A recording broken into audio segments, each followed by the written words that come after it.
Barnsley Council's nuclear bomb-proof shelter has been closed after being destroyed by vandals.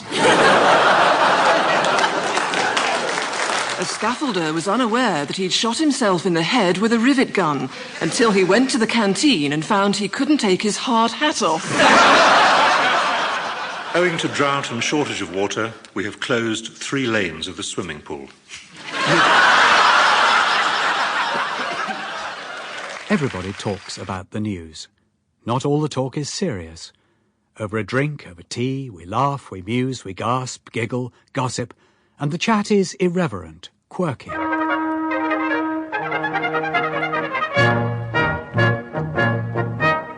And that's what the news quiz has essentially been about.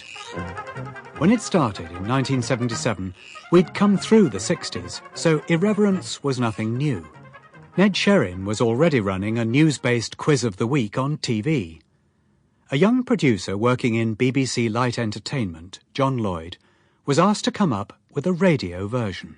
Everybody reads a paper, even if it's only The Sun, and everybody likes a good quotation, everybody likes a laugh.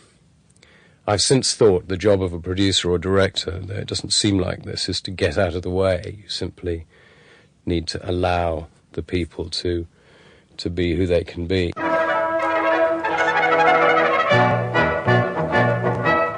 We present the news quiz, and here's the chairman, Barry Norman.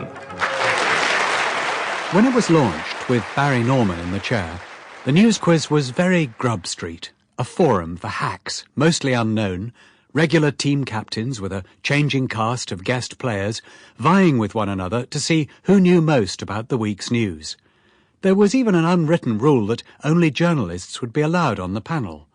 Danny Greenstone worked on the early programmes with John Lloyd. We had the rule because it would be too simple to simply populate the show with comedians. There were too many good ones around, and we wanted the news quiz to be very different and to stand out from yet another radio show that was an excuse to bring comedians to the microphone.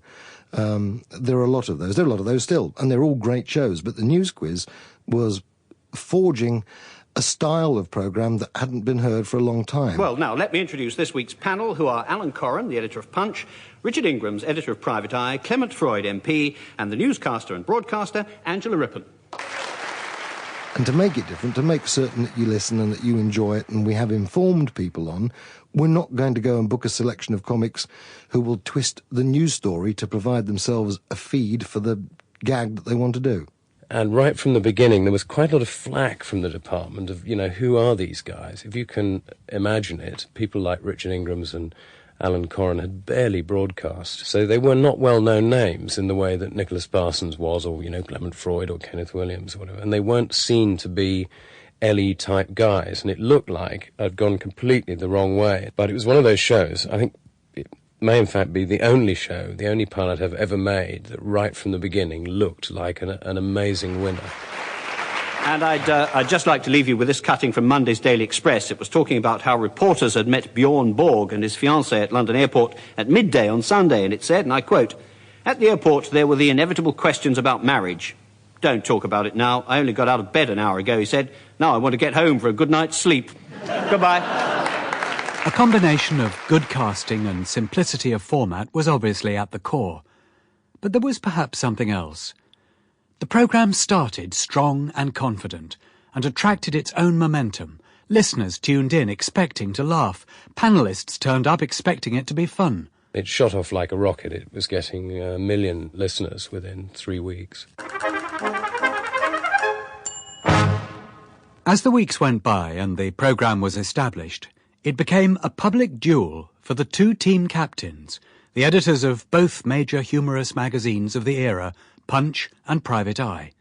Here's Danny Greenstone again. It was actually like buying the entire programme in one fell swoop. With Private Eye, we got Richard Ingrams as editor. With Punch, of course, we got Alan Coren. And they established themselves very, very quickly and very firmly in the public consciousness, too, as it were, the bookends of the programme.